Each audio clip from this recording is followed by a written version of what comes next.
аввалин Mazda электромобил дар Хитой истеҳсол шуд. Нафароне ки мошини хитоӣ намехоҳеду мошинои бренди японскӣ мехоҳед, ин конкуренти Lexus ва Toyota аст, вале электромобил.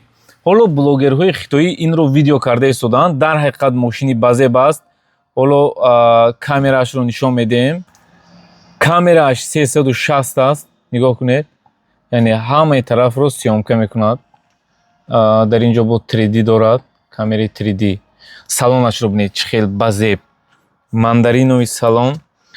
Дар ин ҷо баъзеаш кожа, баъзеаш як намуд латтаи хело қимат. Рулаш мултирул, панорама дорад, дохили салонро ҳам сиёмка мекунад. Ва боз аз ин ҷо ина болаш маҳкам мешавад ва боз метавонед ки ҳамихел кушоед. Мекушоем. Хулоса рангаш ду намуд аст. Ранги тёмнасинӣ ва ранги сафед. Дар Қашқар тайёр аст. Нафаре ки ба Тоҷикистон гирифтаниед, дар 7 рӯзи корӣ то кулма гузаронида метавем. 10 кулма. Нархи ин мошин бошад $20,900. Барои нафарҳое ки бренди хитоӣ намехоҳед, яъне бренди японски электромобил мехоҳед, марамат, метавонед ки муроҷиат кунед.